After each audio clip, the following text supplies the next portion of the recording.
Clovercrest Media Group presents a CMG podcast. Keys to the City. Keys to the city, baby.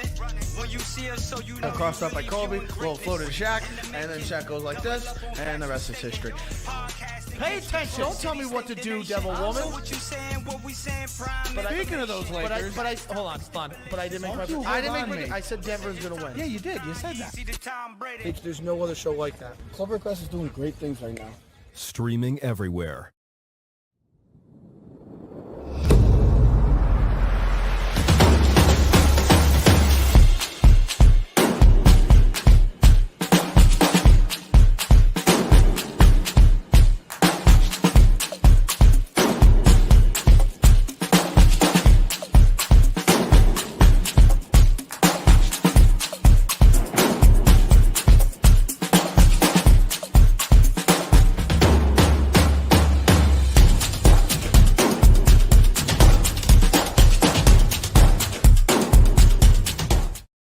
Hello, ladies and gentlemen. Welcome to Jawing About the G-Men, the Giants Football Podcast. I'm your host, as always, Big Jace, joined by Joe Guire and Sean Scanlon. And, I mean, we talked a little bit about the draft last week, but we're basically in April now, and that's draft time. So I thought, hey, let's take a closer look at something that we talked a lot about last week in the offensive linemen. Joe and Trevor, you guys went back and forth about it. So let's dive in deeper into what this draft class holds. And for the Giants, starting off with, I think, my personal opinion, the best offensive lineman in this draft in Penei Sewell. Joe, what do you think of this guy? And how does he fit with the Giants? Yeah, this guy's like just a tremendous player. He's the obvious consensus top offensive lineman. He certainly would be good for the New York Giants. The question is how high does this guy go? Whether this guy ends up being a top 5 pick, or does the rush on quarterbacks obviously, maybe drop him into the Giants' laps, which would be fantastic. Again, just kind of looking at this guy, you could play right or left tackle. You could play a guard position if you wanted him to. So there's a lot of good things that come with Penei Sewell. Unfortunately, I just don't think the possibility of him being available is necessarily going to be the Keys, they just did their mock draft, and they got them. They got him falling there, so that might be in the realm of possibility. Sean, do you think the Giants could end up snagging him come draft night? No, I don't think there's any shot at that. Obviously, like Joe said, I think he's far and away the best O-lineman in the draft. I mean, for the last couple of years, not even just this year, he's been highly touted. Could have been a top 10 pick, if his eligibility was done and he went to the draft, for the past 2 or 3 years. So he's the best tackle in this draft. A lot of, great comparisons out there to who he could be. Like Trent Williams is one of the comparisons I saw. So he's super powerful. He also does pretty good against speed rushers. So I don't think he's going to be there. Even if there is a run at quarterbacks, I think that team's going to end up nabbing him before the 11 picks. So it would be great to have him. Obviously, the Giants O-line could use some help, but I don't think there's any possibility of him being there. But hopefully we're wrong in that he could be there, because Dave Gettleman, he loves his hog molly, so he would run right up to the board. Oh, heck yeah. I mean, I love Penei Sewell. I remember vividly him against the Utah defensive line a couple years ago in the Pac-12 championship game, and he just dominated. I've been watching a lot. I mean, when he obviously opted out last year, but the year prior, Justin Herbert would have read options that he didn't even need to read, because Penei Sewell already was blocking a guy 20 yards down the field. So he just handed off and run behind Sewell. And I think this dude's generational when it comes to the O-line. He's going to be solid. And, I mean, we saw glimpses of Andrew Thomas, but I don't think you can pass up Sewell, even though you got Andrew Thomas there if you're the Giants. He is a beast. Yeah, you could never have enough depth. I don't think that would even be a question if he's there at 11. No, yeah, not at all. But I mean, Joe, you mentioned it. There's a lot. I think this draft class, as far as offensive linemen, is really interesting because there are a lot of guys who can change up position wise. And one guy is Northwestern's Rashawn Slater. He played tackle in college. A lot of experts think he might end up playing guard, maybe even center. Joe, what do you think of this guy, and will he fit in with the Giants? Well, I like him a lot. You know, he's got I guess shorter arms than you want from an NFL tackle, which is part of the reason why the thought is that he might end up at guard, which again, I think if you're the Giants, I think this is a really great guy for you. This is the kind of guy where if you're going to run a rotation and he could play left tackle, right tackle, and right guard, you know, it again, I think the Giants are in such good shape because of what they've done in free agency that it really opens it up where, again, I think a guy like this, 3 weeks ago, if you would have told me this was going to be the Giants' first-round pick, I would have been losing my mind. And now I'm looking at it and I'm like, oh, this guy might be perfect. This could be a really good guy to sort of move around that offensive line where you need him. Yeah, and I mean, we saw, especially this year, how much the movement of the offensive line with Hernandez and Lemieux, and that did benefit a lot. So, Sean, where do you think he will fit in well on the Giants?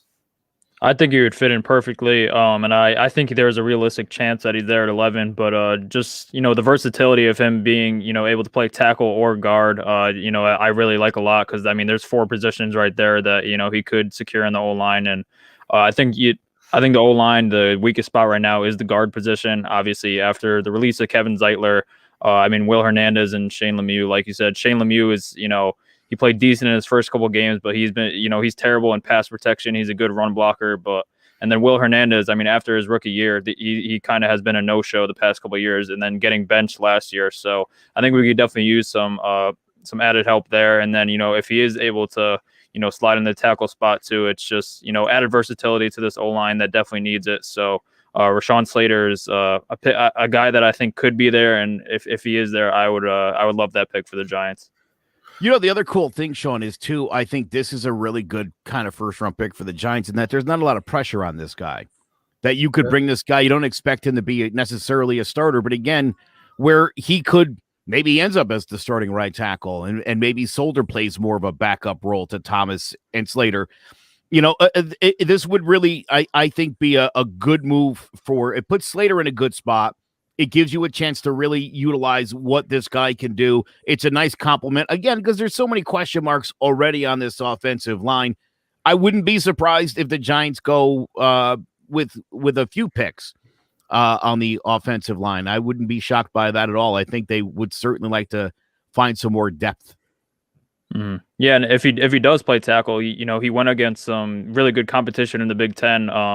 Chase Young's last year against Chase Young, he locked him down. That was one of his best performances. And then he went up against guys like Yetur Gross-Matos from Penn State, AJ Epinesa from Iowa. So he's seen some really good competition. So I have trust in this guy that he could play both positions. And like I said, the versatility on the O-line is huge to be able to plug and play wherever the team needs you most. Yeah, and he's very interesting. I think he'll fit in very well with the Giants. Another guy I really like, another versatile guy, Elijah Vera Tucker. I mean, I got to mention my Pac-12 guys. He's a beast. He's another guy, very versatile. Played guard and tackle in college, so he's very, very good. And another, I don't want to talk too much about Utah.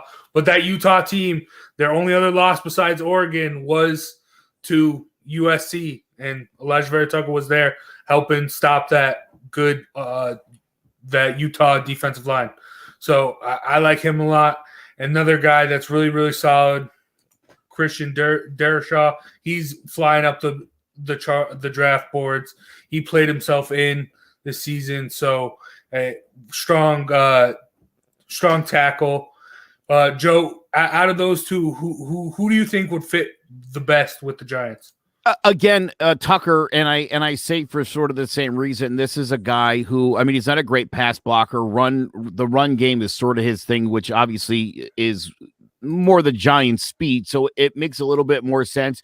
Again, a guy who's played guard and tackle, and again, like I said, would be a quality first round pick, and that not a ton of pressure for this guy to be a superstar, but just get in part of the rotation. Maybe he earns a starting spot. I think I like him better. No offense to Darashaw. I know he's kind of moving up the board a little bit, but I don't know at 11. That's I mean, maybe in a situation where maybe the Giants trade back, he might be a nicer later first round pick for me. But again, this is the thing, it's funny. The Keys brothers and I were joking. They did their mock draft this week and they took some offense to something I said a couple weeks ago about I hate mock drafts. But what I mean to say is I hate mock drafts before the free agency, because again, if you did a mock draft for the Giants a couple weeks ago, you were like, oh, Devontae Smith, right? And now you're like, ooh, an offensive lineman would be a great piece to add. That wasn't the case just a couple weeks ago. So you could do all the mock drafts you want until teams sort of figure out what they need and what they go out and get to add to their roster. Doing a mock draft, I think, is a waste. They did a really great mock draft. I like Penny Sewell dropping to the Giants. I hope it shakes out that way. I think there's a real premium right now on quarterbacks, and it looks like they're going to fly right off the top of the board. Yeah. It makes sense. That's what the NFL is all about. It would be shocking for a guy like Penny Sewell, I think, Sean, for him to drop any further. I mean, I know there's a lot of great offensive talent, but I think there's a lot of teams in the top 10 ahead of the Giants where when those quarterbacks are off the board, they're going to really have to think long and hard about some of these offensive linemen. Yeah, and that's the reason I don't think Penei Sewell will drop that far is because I don't see him going past the Bengals. They need a lot of help in that O-line. We obviously saw with Joe Burrow. He looked great to start his rookie year, but he was just getting beaten up, every single game. And then obviously he tears his ACL and he's out for the year. So, I mean, I think a team like that, has to jump all over Penei Sewell. So that's the I kind of agree. The mock drafts, I don't think anyone gets it right any year. And all the mock drafts that they do like 5 versions of them, but I don't think anyone gets it right. So I think it's a good baseline to see, what team, what needs that they have and kind of who falls in line with that. But at the end of the day, you don't know what's going on in that war room with what the GM is thinking and all the personnel. So I think that, it really comes down to some teams draft on need. Some teams draft on, who's their best player on their board. So you really never know at the end of the day. But I agree. I would love Penei Sewell as a Giant. I mean, that would be fantastic if he ever fell to 11. That would be a dream come true. But I just I don't see it happening. Well, I think realistically we are going to end up seeing someone like a Penei Sewell or a Jalen Waddle or a wide receiver end up dropping. That might be juicy, but my question to you, Sean, is if there is a wide receiver, is there a certain wide receiver that would overlap so you don't pick a offensive lineman if you are the Giants? Is there anyone who's too good, even though the Giants just got Galladay? Is there someone that would hop over a lineman?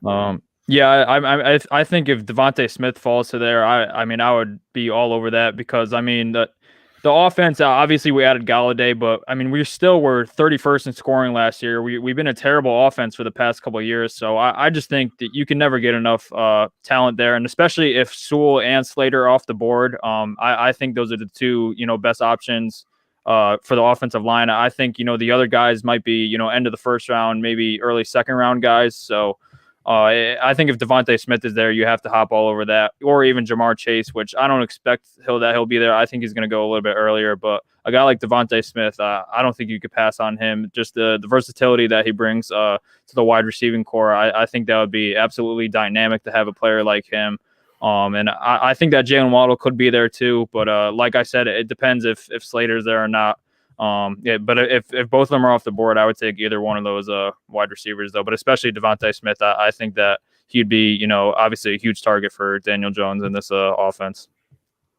Yeah, I would say the same thing as Sean. I think either one of those receivers, again, I don't expect. I mean, if you're lucky, one of them slips down. I doubt it. I would expect them all with like the quarterbacks to be out by 9. With Penny Sewell in there as well, which again is why I do think Slater is probably the most likely guy to be there. I think another guy that you probably couldn't not pick is Kyle Pitts. Yep. I know people are crazy about him. The Giants could certainly draft Pitts. Obviously, the addition of Kyle Rudolph to what's already a pretty deep roster position for the Giants. Who's to say they couldn't move Ingram or do something else with Ingram? It's certainly a possibility. So I think that's one of those things where the Giants just sort of have to see how things shake out that day. I'm sure there's been feelers out on Ingram. I mean, I would even assume teams have probably called up to ask what it would take to pry him loose. You know, I'd say this. I think for a lot of Giants fans, I know people are kind of over Evan Ingram. He's still a great talent in this league. And again, I'm sure that there are teams all over this league that would give up some quality in order to acquire a guy like that. So, you know, one man's trash is another man's treasure. I know people are super down on this guy, but don't forget, whether you like it or not, he was a Pro Bowler this year. Yes, he was. So, He was you a know, Pro Bowler. you can't ignore the fact that the guy made the Pro Bowl. You know, I know we sort of deep dove his numbers a few weeks ago. And, you know, by even his own standard, it wasn't a great season for Evan Ingram. So there's definitely some upside there. There's some room to grow. You know, I think maybe even the pressure of Galladay being there and maybe with Saquon back, not necessarily feeling like you're the main guy or necessarily the go-to guy for Daniel Jones. Maybe that'll make Evan Ingram better. Maybe that'll stop some of these huge drops that are obviously killing the Giants. And maybe he can win the fans back. Yeah, we will see. But we're going to take a break from the Giants and look at the NFL. But first, here's a word from Clovercrest Media. The Closing Time Podcast is back, sponsored by Rocky Hill Accountants. I'm Joe Aguirre. I'll have a brand new co-host, Sanam Salati, who's my broker, my mentor, and my good friend, and one of the most knowledgeable people in Connecticut in the entire real estate industry.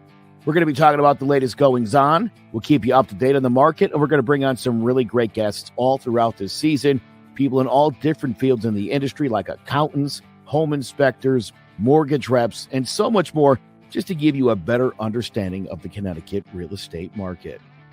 We're so excited for a brand new season of the Closing Time Podcast, part of the CMG Podcast Network. It's sponsored by Rocky Hill Accountants. Go see Heidi and Glenn Parchman to file your taxes for bookkeeping, business advice, real estate investments, or whatever your accounting needs are, including cryptocurrency. Just visit RockyHillAccountants.com. We'll see you all season long on the Closing Time Podcast. Make sure you check out the Closing Time Podcast as well as any other podcast at clovercrestmedia.com. You can also find John about the G-Men there. But let's move on to the league. And a big story coming out. Deshaun Watson, 21 allegations against him, lawsuits filed. I kind of want to keep this more in the realm of football. Joe, will Deshaun Watson be playing next season? No. Absolutely he won't. Look, when this was 3 women and Rusty Harden had evidence that one of them was lying, and so you had to question the credibility of the other ones. There was, I think maybe some hope for the big Deshaun Watson fans out there that maybe this was an extortion attempt of some sort, and then next thing I knew, there were 15 allegations, and you just say, what, we're up to 21? Yep. Yeah, it's you could possibly never see this guy in the NFL again. Look, that's a lot of people saying something. If 20 of them are lying, he's probably still going to jail. Yeah, it's sad. I mean, I really, really, really am a big fan of Deshaun Watson, and I don't know. I don't know what to say here. This is such an unfortunate thing for the NFL. And for the Houston Texans, and I don't know, man. This is bad news. I hope that there's some positive resolution here, but this gets worse by the day. Yeah. And of course, this guy certainly didn't endear himself to Texans fans. So I don't know how passionate they are about this guy right now. To me, this is just a really bad scenario. There was already some ish with him and the with the not the commissioner. I meant the general manager, the owner, and the coach. So I don't know, man. Like this is it's not a good time to beat Deshaun Watson. I could say that. Yeah, but I mean, he asked for a trade, and this has probably been a big reason why he hasn't been traded. They probably had some sort of idea this was going on before it became public. But I would have traded him if I was them. Holy smokes. 4th rounder, I'll take it. They're like, really? Oh, yeah. Trust me. But I don't mean to make light of it because that's not cool. But, I mean, if Houston knew about this and held on to him because of that, kudos to them for not being dirty because I say I would have done that. That's an underhanded thing to do. I don't think I really would have. You know, it's like selling a pitcher and no one has got a bum arm. Who does that? The Red Sox. What? Corey Kluber's. You signed him, but don't go there. Whatever. Back to NFL. Yeah, no, this is bad though. I'll tell you too the impact that this is having on. Again, not to make light of this, but fantasy football. Yeah. I mean, dude, I traded Deshaun Watson away right before all this happened. Yes, you did. That was smart of you. That's what I'm saying. I don't know. This is a horrible thing for the NFL, and I feel like it's every couple of years, man. Like somebody does something horrible to women, and the NFL has to take it on the chin. I don't know.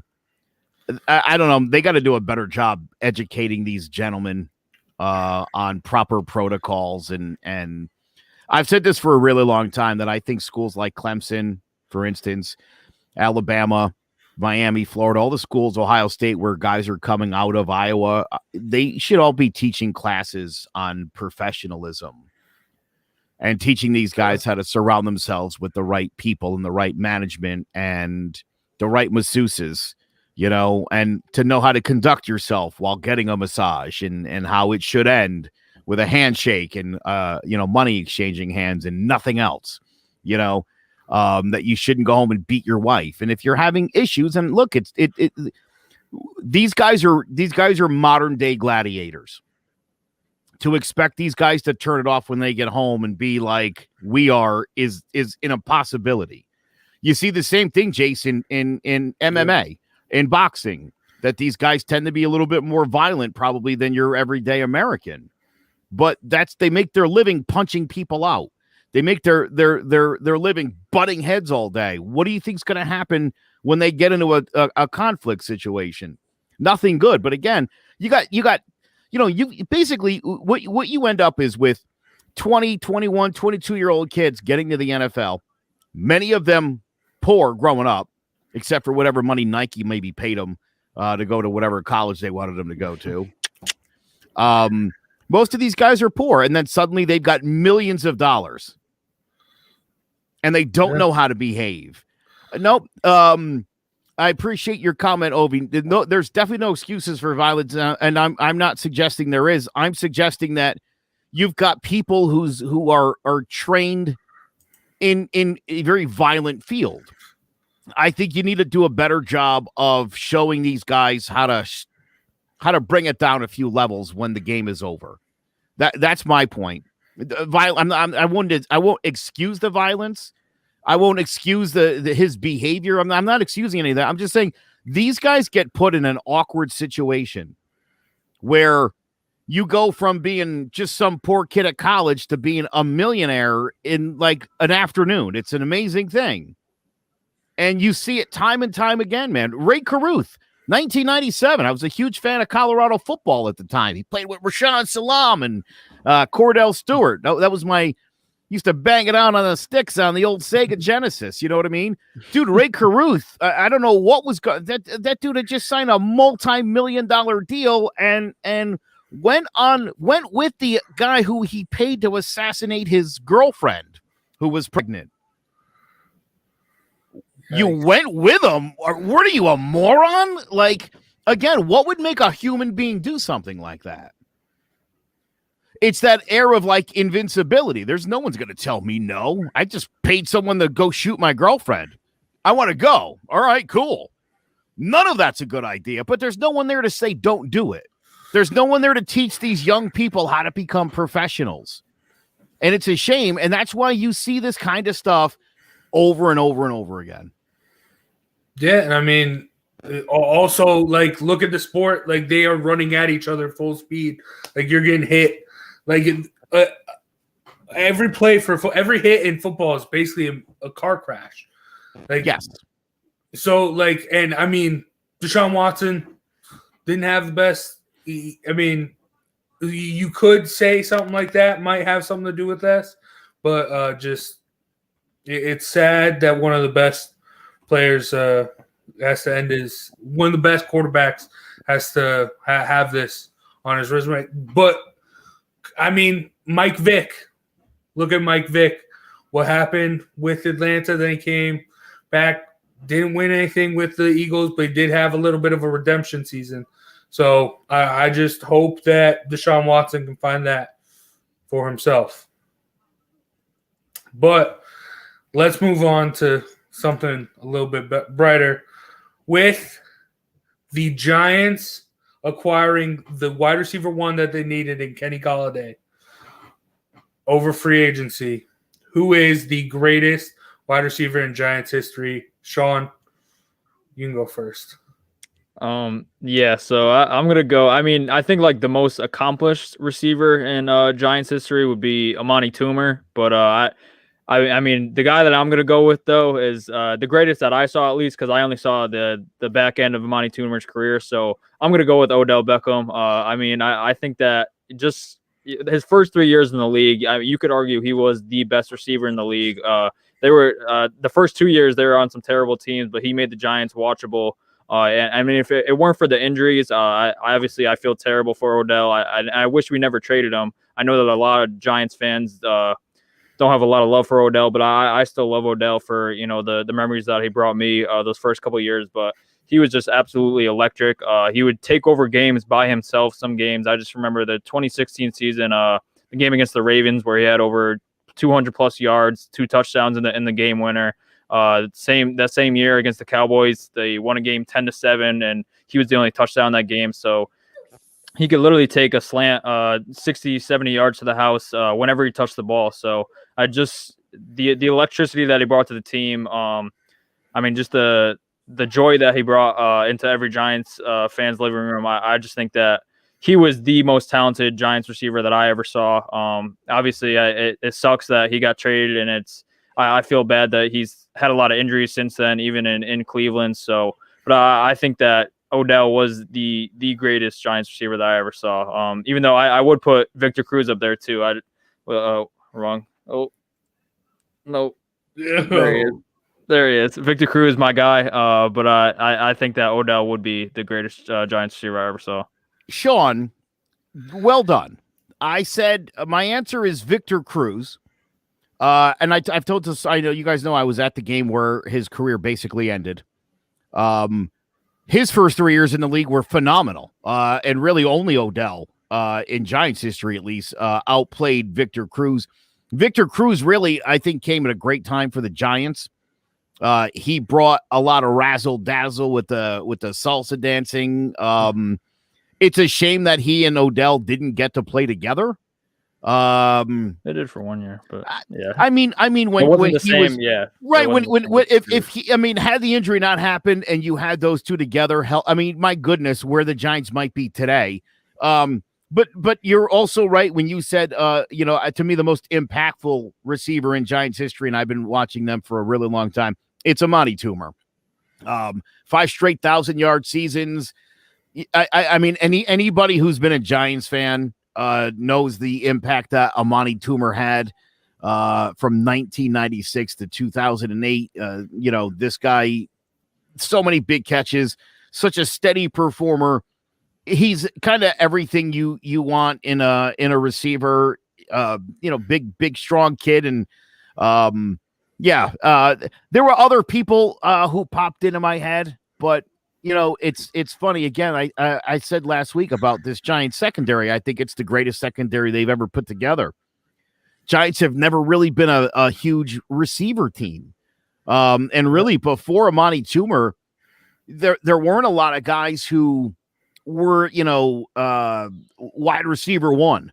Ovi just popped in Plexico Burris. Great. Plex wasn't there very long. If that incident never happens, then good. 10-1 the next year. Who knows what would have happened if that didn't happen? And again, the fate of the Giants and even Eli Manning's career, what that might have been like. I mean, him and Plex had a magical thing going on there. Yeah. Like we've rarely seen. I would put those up there with any of the two great combos, quarterback receiver, in the history of the game. For their peak performance, those guys were on the same page. Like, again, to have lived through it as an adult, whereas you guys saw it probably more as children, and knowing the history of the Giants, it's one of the best things I've ever seen. And that hurt the Giants so bad when Plex blew it. But I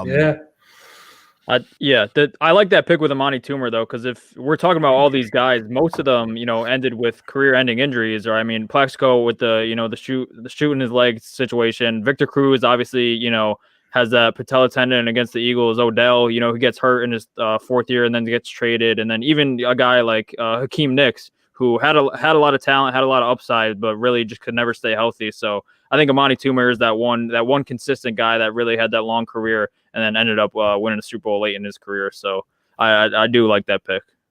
Yeah, Amani Toomer's the guy. I did have Akeem Hicks there. I mean, back-to-back 1,000-yard seasons, which culminated in the Super Bowl. So, I mean, he was very solid. He was the closest thing to a number one receiver the Giants had on that team. So, I really liked Hakeem Nicks. So that's why. But ultimately, the greatest wide receiver in Giants history is Amani Toomer, and I think it's pretty easy, pretty simple. I like that we all agreed on that. Yeah. I figured he would be the pick. That's why I wanted to go with Odell, just because I think if he never got hurt, I think he easily would be number one. But Amani Toomer, I would have to put there. Same reason I wanted to mention my man Victor Cruz. I felt like it's easily Amani Toomer again. Having watched Victor Cruz, what that guy could have done, and especially if it would have been him and Odell. Good Lord.